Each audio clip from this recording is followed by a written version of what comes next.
Well, hello there. This is Jennifer Villamil, host of my Almost Midlife Crisis podcast. In episode 4, called The Adventure Begins, I mentioned the longest wait ever. Well, the longest wait ever when you are pregnant, especially when you are pregnant over the age of 35, is the time between when you find out you're pregnant to your first results of your genetic testing coming back, which usually takes a week or two after your first prenatal exam. So, depending on when you find out you're pregnant, which if you are actively trying, you're going to find out earlier than someone who's not actively trying, because you're going to test earlier. You use at home tests earlier. So, I found out when I was 5 weeks. I had to wait 4 weeks to go to the first prenatal exam. So, that's week 9. And then it took another week, which from what I hear is actually fast, to get my genetic testing results back. So that is 5 weeks, 5 weeks to wait and just do nothing but try to survive through your symptoms, to find out that everything looks okay and that the baby is healthy so far. That's 5 weeks. So at that point, I was about 10 weeks along before I even got that moment of relief. Because up until then, there is this sense of hesitancy to get too excited. Like you don't want to get your hopes up, but you're also hopeful that things will be okay and that everything's going to be healthy.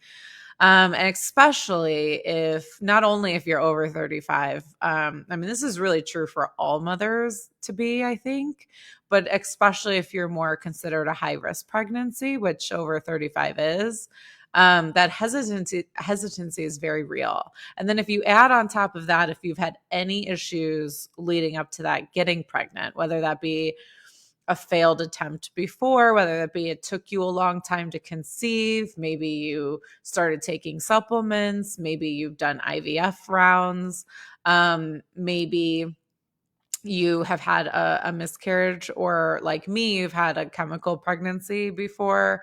That just adds on to the hesitancy.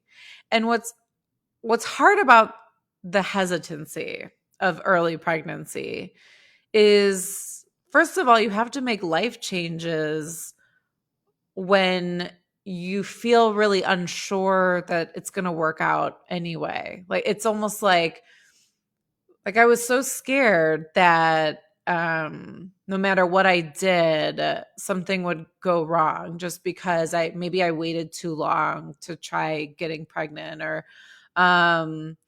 or you know what, I had drinks like the weekend I was out of town right before I found out, and maybe I screwed it up, and maybe like I damaged the embryo somehow that way. There's all these like what could I do, or what could I have done that's going to impact how healthy this baby is. And then on the flip side, there's knowing that it's completely out of your control in a lot of ways. And in a lot of ways, there's nothing that you really can do. And that's truly why it's called a miracle, because in a way, it's crazy that it ever works, right? When we grow up thinking that it's so easy that you just have sex and then you get pregnant and then you just have kids and that's just how it is and it's easy and our bodies are made for that and therefore everyone should be able to do it and it's no problem. But then when you get close to doing it, or you actually start the process, you realize that it's like all the stars have to align for this, not only to get pregnant, but for the pregnancy to be healthy. So when you add in the risk factors of a geriatric pregnancy on top of it, you're really just, it's like you want to smile, but like not, you're like, I'm pregnant. I think so. I think it's going to be good. Like whatever happens. And I think Christian and I just were constantly telling each other, like, whatever is going to happen is going to happen. Like, we're just going to do our best. And hopefully he or she will be healthy. And you're saying it to almost mentally prepare for bad news. And it's sad, but that's kind of the beginning, right? It's like a mixture of like excitement, but hesitancy to get too excited. But then you also can't really tell anybody. So you're feeling really isolated and you also just physically feel like crap. And it's just like, honestly, the first trimester, no fun, no bueno for me. Like I was not into it. Like I was I was so happy to get past that point.